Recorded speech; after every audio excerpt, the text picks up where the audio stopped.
가벼운 이 진공 청소기를 위아래로 이렇게 들고 다니는 것이 참 힘들어 보여가지고 이 작고 가벼운 이 충전식 작은 이 진공 청소기를 사준 적이 있습니다.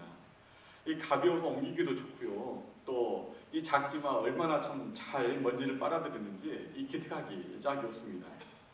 이 진공 청소기의 원리는 간단합니다.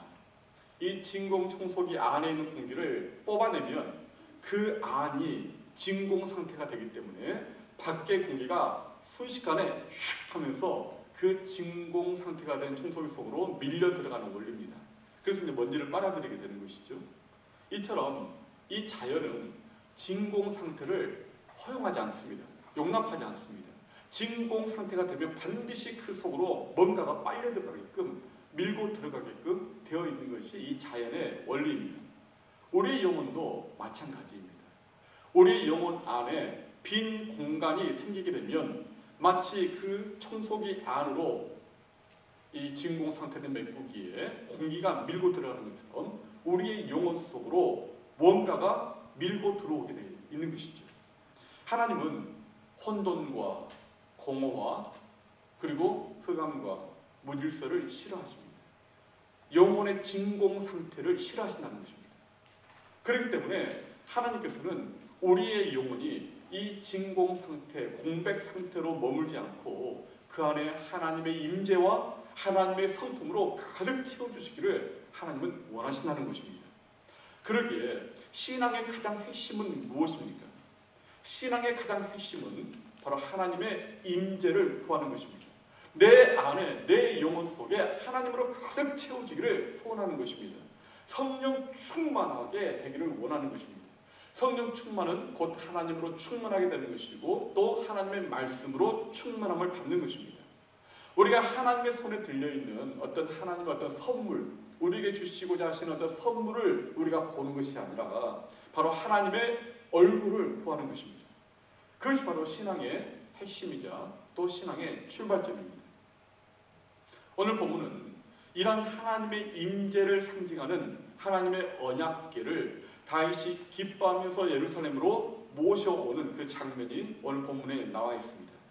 성경은 다윗이 언약궤를 함께 메고 예루살렘으로 들어오면서 그 앞에서 춤추며 뛰놀았다고 그렇게 표현하고 있습니다.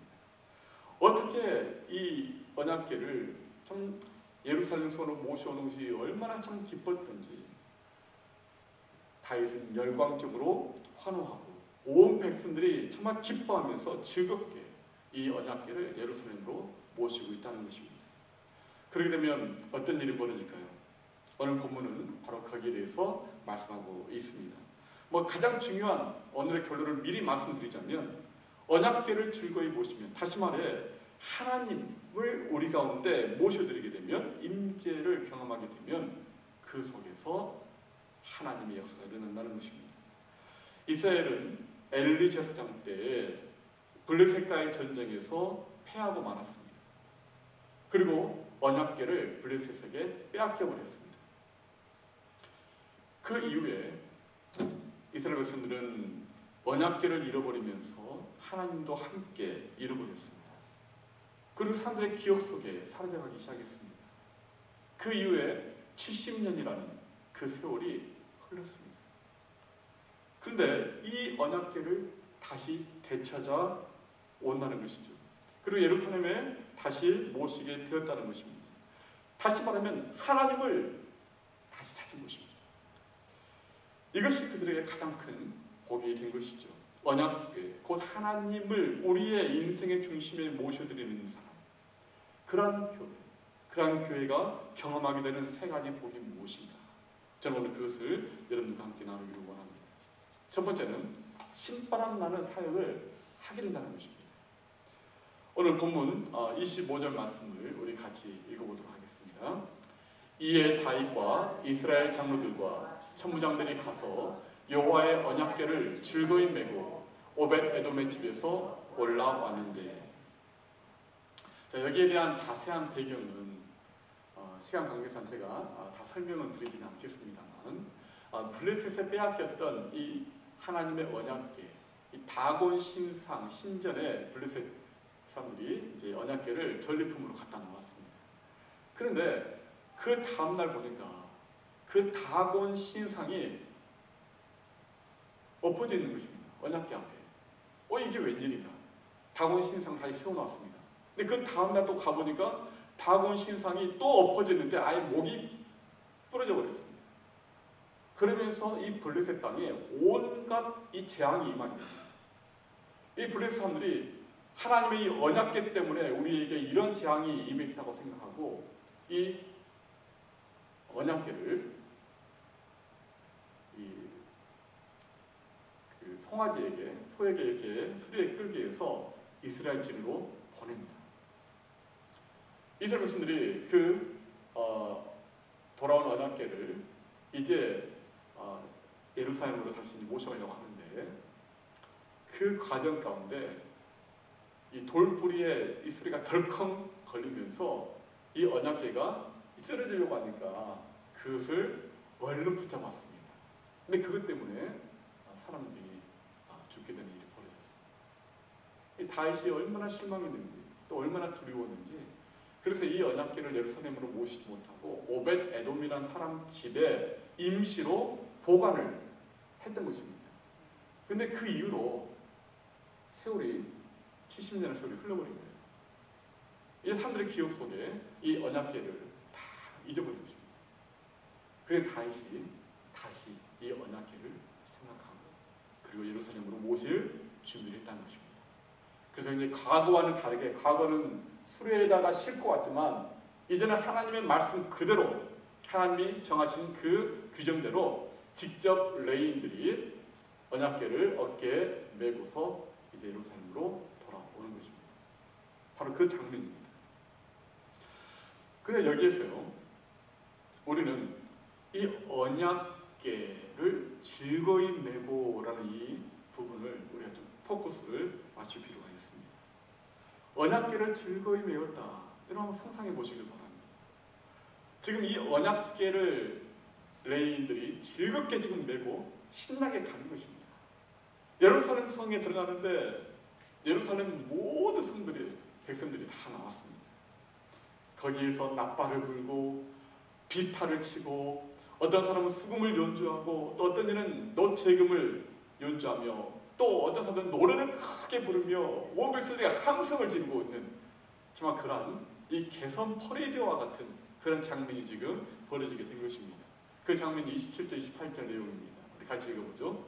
다윗과 및 궤를 맨 레위 사람과 노래하는 자와 그의 우두머리 그나냐와 모든 노래하는 자도 다 세마포 겉옷을 입었으며 다윗은 또 배 에봇을 입었고 이스라엘 무리는 크게 부르며 물나팔과 나팔을 불며 재금을 치며 비파와 수금을 힘있게 타며 여호와의 언약궤를 메어 올렸더라. 언약궤를 메는 특별한 임무를 맡아 수행하는 그 사람들의 발걸음이 저절로 막 흥이 날 수밖에 없는 것이죠. 여러분 이 장면 한번 머릿속에 그려보시길 바랍니다. 즐거운 소리를 내는 사람들의 그 찬양과 환호 소리 그 속에서 이 언약궤를 메고 예루살렘 성으로 입성하는 그 사람들의 발걸음이 얼마나 즐겁고 얼마나 신바람이 났겠습니까? 2002년 월드컵이 한국에서 열렸을 때 여러분 기억하시죠? 4강까지 우리 대한민국이 올라가게 되었습니다. 많은 이들이 이제 그 4강까지 올라간 이유에 대해서 진단을 합니다. 아마 이 홈그라운드라는 이 이점을 살렸기 때문일 것이다. 또는 히딩크라는 참 이 위대한 감독이 있었기 때문이다. 아니면 우리 진짜 선수들의 실력이 좋아서 참 그렇게 된 것이다. 그래 분석을 합니다. 그런데 제가 보기에는요, 순전히 응원덕입니다. 온 국민이, 전 국민이 정말 이 경기장에서, 거리에서, 가정에서 정말 함성을 지르는 그 함성 소리, 여러분 그 함성 소리와 그 응원, 선수들이 어떻게 힘이 나지 않겠습니까? 이 되는 집안은 장막도 달다, 이런 말이 있습니다. 이 되는 집안은 오이나무에도 가지가 열린다, 이런 옛말이 있습니다. 여러분 교회도 그렇습니다.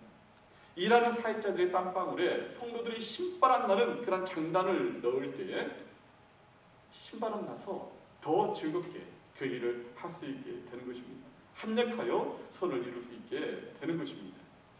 여러분, 우리 모두가 그렇게 되면 참 좋겠습니다. 누군가 일을 맡을 때 또 옆에서 신명나게 추임새를 이렇게 넣어주시기 바랍니다. 얼쑤 잘한다. 이런 바로 이것입니다. 이것이 바로 즐겁게 언약궤를 맬 수 있도록 하는 것입니다. 신바람 나게 하는 것입니다. 일하는 사람들이 신바람 나게 되는 것입니다. 그것이 바로 하나님의 일을 하는 아름다운 모양새인 것이죠. 하지만 거꾸로 이러쿵저러쿵 잔소리하고요, 단점을 계속 들추어내면요, 잘하던 사람도요 주눅이 됩니다. 움츠러듭니다. 실수하게 됩니다. 일의 의욕을 잃어버리게 됩니다. 그렇기 때문에 우리가 이때 해야 할, 잊지 말아야 할 것은 바로 함께 격려하고 칭찬하는 것입니다. 여러분, 그렇게 할 때 하나님께서 어떠한 은혜를 베풀어 주십니까? 예, 우리 15장 26절 상반절 함께 읽겠습니다. 하나님이 여호와의 언약궤를 맨 레위 사람을 도우셨습니다. 바로 이것입니다. 하나님의 도우심이 임하게 된다는 것입니다. 황승환 박사님이 이제 신바람 건강을 말씀하시는데, 저는 여기서 신바람 사역 이렇게 이름을 붙이고 싶습니다. 신바람 사역.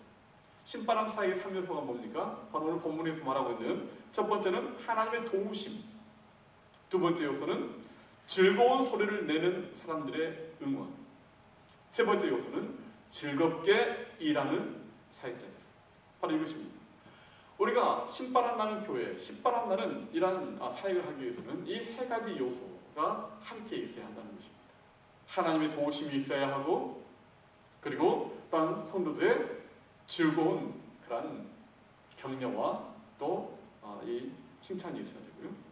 그리고 세 번째는 또 즐겁게 일하는 그런 일꾼들이 있어야 하는 것입니다. 이것이 바로 신바람 나는 교회를 이루게 되는 것입니다.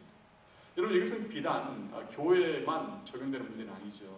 우리의 가정에서도 또 우리의 일터에서도 적용될 수 있는 것입니다. 이 자녀들이 어려운 숙제를 해결하느라고 땀을 뻘뻘 흘리고 고민하고 있으면 옆에서 우리 어머니들 칭찬과 격려를, 추임새를 넣어주시기 바랍니다. 그래, 그래도 너 대단하다. 어떻게 참 비를 다 많이 올 수 있느냐. 비는 정말 대단한 거야. 그렇게 격려해 주시기 바랍니다. 여러분, 이 야단친다고요 될 문제가 아니잖아요. 너는 어째 그렇게 꼭 머리는 네 아빠 닮아가지고 이렇게 자꾸 이렇게 야단치고 잔소리하게 되면요, 문제가 해결이 안 되는 것이죠. 여러분, 잔소리를 통해서 아이가 자라는 것이 아닙니다. 잔소리는 사람을 키워내지 못합니다. 칭찬과 격려가 사람을 키워내는 것입니다. 여러분, 직장에서도 이런 추임새를 넣으시길 바랍니다. 물론 잘못된 것에 대해서는 정확하게 또 지적하고 또 근본적인 해결을 모색해야 되겠지만, 하지만 그럼에도 불구하고 우리가 기본적으로 우리가 해야 할 것은 칭찬과 격려라는 추임새를 넣는 것입니다. 얼쑤 잘한다. 바로 이것을 넣어줘야 하는 것입니다. 그래야 이 일이 잘 되는 것이죠. 그래야 직장에서 일하는 것이 즐거워지는 것입니다. 거기에 하나님의 도우심까지 함께한다면 여러분, 이보다 더 좋을 수는 없을 것입니다. 그것이 바로 신바람 나는 사역입니다. 우리가 하나님의 그 언약궤, 다시 말하면 하나님의 임재, 하나님을 우리의 마음 가운데 모시게 되면 우리 가운데 일어나게 된 첫 번째 그런 축복이 바로 신바람 나는 사역을 할 수 있게 된다는 것입니다. 신바람 나는 그런 교회, 신바람 나는 직장, 신바람 나는 그런 가정이 될 수 있다는 것입니다. 두 번째, 어떤 복이 이루어집니까? 예배의 회복이 이루어진다는 것입니다. 하나님의 언약궤가 예루살렘 성에 들어오고 또 장막 안에 안치가 되자 다윗과 이스라엘 백성들은 하나님께 제사를 드립니다. 자, 오늘 본문 16장 1절 말씀 함께 읽겠습니다. 하나님의 궤를 메고 들어가서 다윗이 그것을 위하여 친 장막 가운데 두고 번제와 화목제를 하나님께 드리니라. 이 내용은요 굉장히 중요합니다. 왜냐하면 하나님의 임재를 상징하는 언약궤를 자신들의 장막에 모셨습니다. 다시 말해 예배의 대상인 하나님을 다시 되찾은 것입니다. 그래서 진심으로 예배하는 것입니다. 하나님을 모시게 되면 예배가 회복되게 됩니다. 인류는 지금까지 역사상 엉뚱한 대상을 예배하느라 열을 올려왔습니다. 만몬의 상징이라 할 수 있는 돈, 명예, 그리고 폭력을 자행하는 권력, 예배의 대상들이 잘못되었다는 것입니다. 예배의 대상이 잘못되게 되니 어지러운 세상이 되고 마는 것입니다. 다윗은 그의 마음속에 평생 잊지 않은 것이 있었습니다. 그것은 하나님은 나를 도우시는 분이시다는 것입니다. 하나님은 지금까지 나의 인생을 도우셨고 지금까지 나를 인도하셨다는 것입니다. 그래서 언약궤를 모신 뒤에 다윗이 한 것은 바로 하나님께 진심으로 전심으로 예배하는 것입니다. 다윗과 이스라엘 백성들은 하나님께 번제와 화목제를 드렸다라고 말하고 있습니다. 이 번제란 무엇입니까? 그 목적은 자신의 죄를 용서받기 위해서 죄를 고백하는 그런 제사, 그리고 하나님께 다시 헌신을 다짐하는 제사가 바로 번제입니다. 죄사함과 헌신의 목적을 위하여 드리는 것이 번제이고, 화목제란 하나님과의 관계를 다시 회복함으로 말미암아 하나님과의 관계에서 샬롬, 평강을 누리고자 하는 바로 그 목적으로 드리는 제사가 화목제입니다. 번제와 이 화목제를 드렸다는 것입니다. 바로 이것이 예배의 내용입니다. 우리의 죄를 고백하고 죄사함을 받는 은총을 경험하는 것, 하나님을 향하여 우리의 헌신을 다시 다짐하는 것, 그리고 하나님과의 관계가 회복되어 우리의 마음속에 평강을 누리게 되는 것, 바로 이것이 예배의 내용이라는 것입니다. 여러분, 그러기에 이것은 우리의 예배에 시사하는 바가 참 많습니다. 예배에는 희생과 헌신이 있어야 한다는 것입니다. 반드시 희생과 헌신이 따라야 한다는 것입니다. 희생과 헌신은 내가 하기 어려운 것을 하는 것입니다. 내가 쉽게 할 수 있는 것, 내가 얼마든지 할 수 있는 것을 하는 것은요, 헌신이 아닙니다. 희생이 아닙니다. 내가 할 수 없는, 내가 정말 하기 어려운, 또 내가 때로는 하고 싶지 않은, 하지만 하나님이 원하시기에 기꺼이 그것을 하는 것, 그것이 바로 희생이고 헌신이라는 것입니다. 우리의 예배 안에는 바로 이러한 우리의 희생과 헌신이 담겨 있어야 한다는 것입니다. 내가 하나님께 시간을 드리고, 하나님께 내가 물질을 드리고, 내가 몸으로 봉사하는 섬김을 드리는 이 모든 것들이 나의 희생과 헌신이 바로 전제되어야 한다는 것입니다. 오늘 본문에 이 기쁨의 축제에 참여하지 못하고 있는 사람이 한 명 등장합니다. 바로 다윗의 아내 미갈이었습니다. 우리 15장 29절 말씀 한번 읽어보죠. 여호와의 언약궤가 다윗 성으로 들어올 때에 사울의 딸 미갈이 창으로 내다보다가 다윗 왕이 춤추며 뛰노는 것을 보고 그 마음에 업신여겼다. 언약궤가 지금 들어오는 것을 온 백성이 지금 기뻐하고 있습니다. 온 백성들이 즐거워하고 있습니다. 악기를 연주하고 빵빠레를 울리고 나팔을 불고 찬양을 하고 함성을 지르고 있습니다. 그 앞에 다윗 왕은 정말 덩실덩실 춤을 추고 있습니다. 70년 만에 돌아오는 그런 언약궤입니다. 얼마나 감격스러운 일입니다. 국가적인 대행사입니다. 그런데 저 멀리 창가에서 미갈은 다윗을 썩소로 내려다보고 있습니다. 이 썩소가 뭔지 아시죠? 썩은 미소. 내려다보는 것이죠. 다윗을 업신여기고 있는 것입니다. 왕비라면 당연히 이 나라의 큰 잔치에 왕과 함께 참여하는 것이 마땅합니다. 함께 기뻐하는 것이 당연합니다. 그런데 미갈은 참 멀리 자신의 방에서 창문으로 내다보면서 냉소하고 있다는 것입니다. 비웃고 있다는 것입니다. 참 잘들 논다. 저 꼬라지 좀 봐. 그렇게 하고 있다는 것입니다. 하나님에 대한 예배가 회복되고 있는데 미갈은 그것을 비웃고 있다는 것입니다. 여러분, 냉소주의자는 참된 예배자가 될 수 없습니다. 방관자, 구경꾼이 되어서는 안 되는 것입니다. 그러면 예배의 축복을 누리지 못합니다. 예배의 기쁨을 회복하지 못합니다. 하나님을 예배하는 그 즐거움을 잃어버리게 됩니다.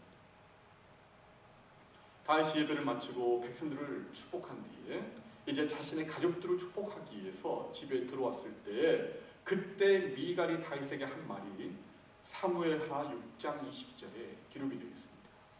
사무엘하 6장이 바로 이 오늘 본문의 내용과 같은 그런 맥락의 내용입니다. 우리 사무엘하 6장 20절 다시 읽어보죠. 다윗이 자기의 가족에게 축복하러 돌아오매 사울의 딸 미갈이 나와서 다윗을 맞으며 이르되 이스라엘 왕이 오늘 어떻게 영화로우신지 방탕한 자가 염치 없이 자기의 몸을 드러내는 것처럼 오늘 그의 신복의 계집종의 눈앞에서 몸을 드러내주도다 하니. 자, 이 말은요 굉장히 이제 참 다듬어진 표현입니다. 이 공동 번역 성경은요 이 말을요 이렇게 번역을 했어요. 오늘 이스라엘의 임금으로서 채통이 참 볼만하더군요. 건달처럼 신하들의 여편네들 보는 앞에서 몸을 온통 드러내시다니. 여러분, 이것이 바로 원문의 정확한 표현입니다. 여러분, 미갈이 다윗에게 한 말이 이거였어요. 이것은 거의 저주에 가까운 욕입니다. 욕. 여러분, 방관자, 구경꾼은 비판자가 될 수밖에 없습니다. 미갈이 이란 비난은요 단순히 다윗을 비난하는 것이 아닙니다. 그것은 곧 하나님을 비난하는 것입니다. 하나님께서 이 일로 미갈의 태를 닫아버리십니다. 그리고 죽을 때까지 자식을 못 낳게 만들어버리십니다. 여러분, 우리가 드리는 이 예배의 기쁨, 예배의 즐거움 안에 들어오지 못한다면 예배의 그 기쁨, 그 예배의 회복을 경험하지 못한다면 불행해질 수밖에 없는 것입니다. 그 사람은 가장 불행한 사람입니다. 함께 예배하는 그 자리에서 함께 기쁨을 누리지 못하고 함께 은혜를 받지 못한 채 냉수적으로 팔짱 끼고 앉아서 비판하는 그런 마음으로 앉아있다면 너무나 큰 비극 중에 비극인 것입니다. 그래서 사도 바울은 우리의 예배가 어떠해야 하는가 여기에 대해 강력하게 우리에게 도전합니다. 우리 로마서 12장 1절 말씀 같이 읽어보죠. 그러므로 형제들아 내가 하나님의 모든 자비하심으로 너희를 권하노니 너희 몸을 하나님이 기뻐하시는 거룩한 산 제물로 드리라. 이는 너희가 드릴 영적 예배니라. 산 제물, 번제와 화목제와 같은 제물로 너희 자신을 하나님께 드리라는 것입니다. 번제와 화목제는요 짐승의 제물을 불로 태워서 드리는 제사입니다. 다시 말하면 우리 자신을 불사르듯이 그렇게 하나님께 예배를 드려야 한다는 것입니다.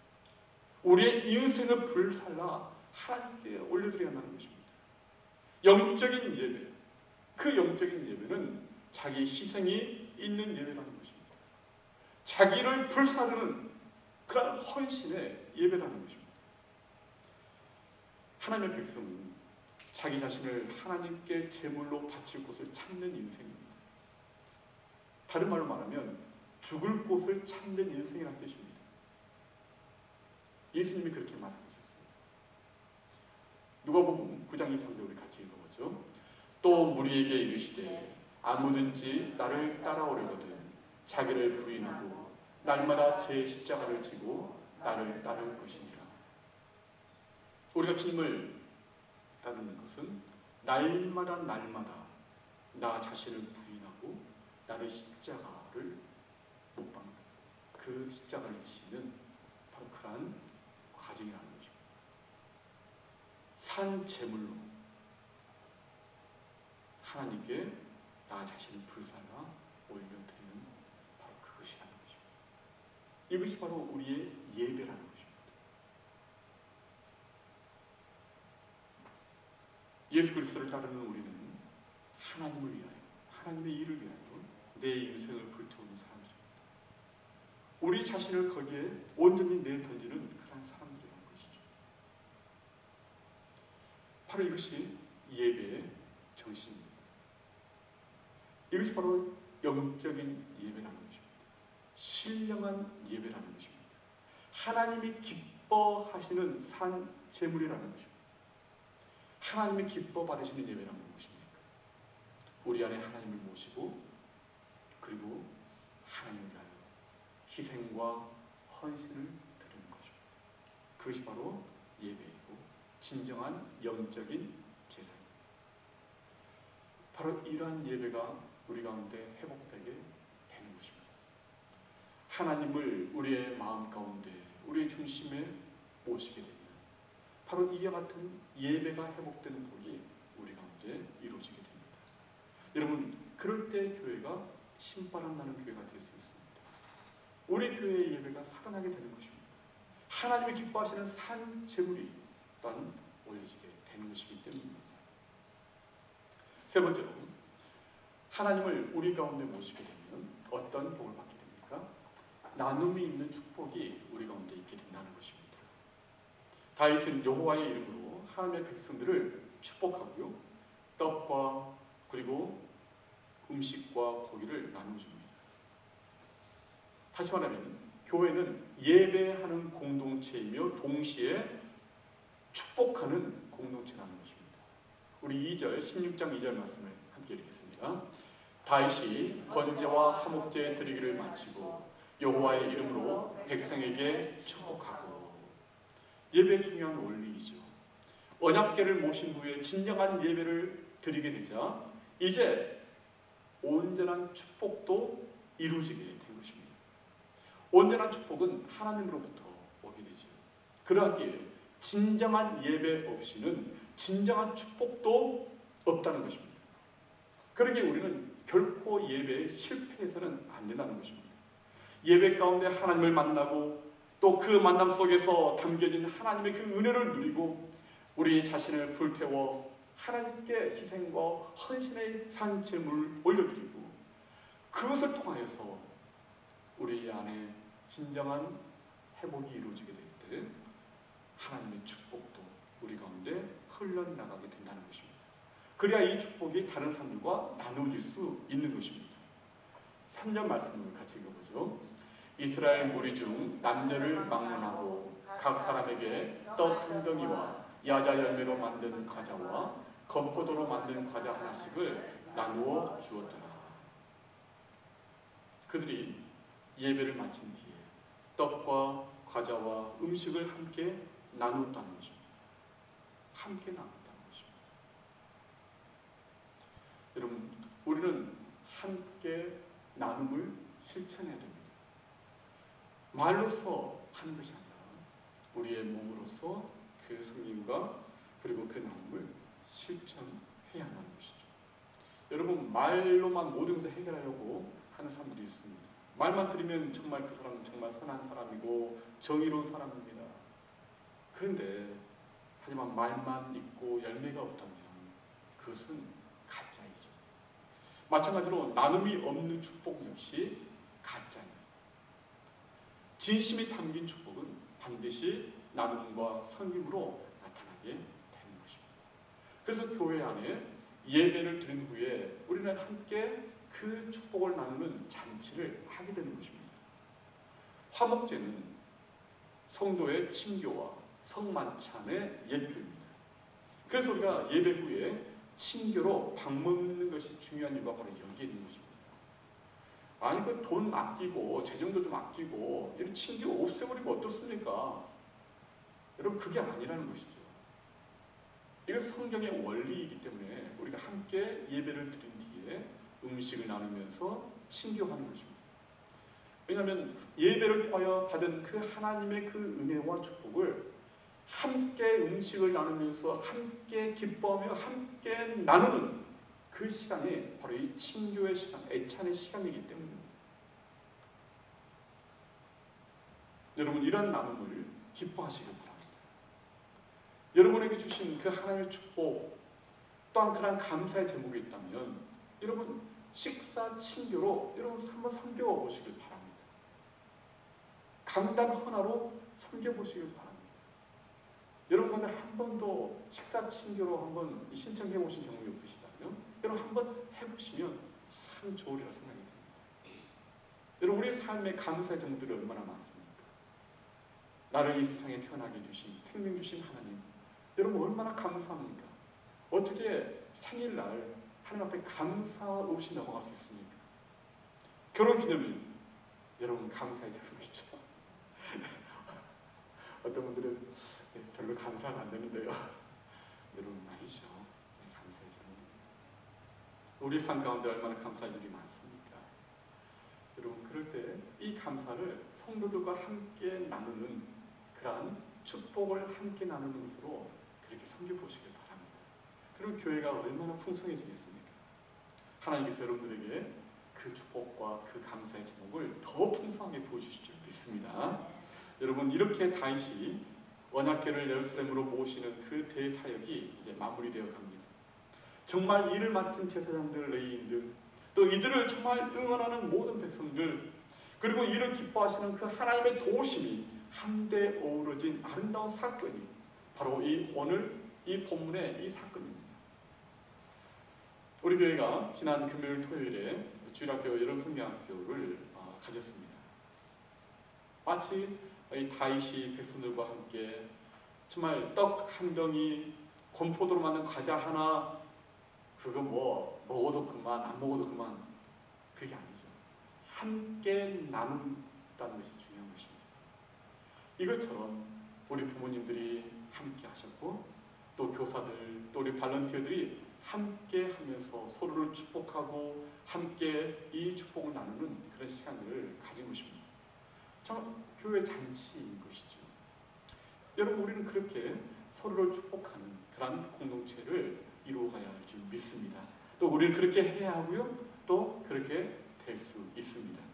우리 교회가 신바람 나는 그런 교회가 되기 위해 먼저 우리 각 사람의 마음속에 우리의 영혼의 지성소 안에 하나님을 모셔야 됩니다. 말씀과 성령으로 내 영혼을 채워야 됩니다. 합심하여 기도하고 찬양하는 소리를 높여야 합니다. 그렇게 함께 하나님한테 나아가야 하는 것입니다. 희생과 헌신이 담긴 예배를 회복해야 합니다. 하나님의 도우심으로 우리에게 맡겨진 일들을 즐겁게 감당해야 하는 것입니다. 그러할 때에 하나님의 도우심이 우리 교회에 임하게 될 줄 믿습니다. 이 축복을 함께 나누게 될 때 우리 교회는 신바람 나는 그런 교회가 되게 될 것입니다. 여러분 이러한 신바람 나는 교회, 또 신바람 나는 그런 믿음의 삶을 살아가는 그런 저와 여러분, 또 우리 교회가 될 수 있기를 주 이름으로 축원합니다. 아멘. 기도하겠습니다.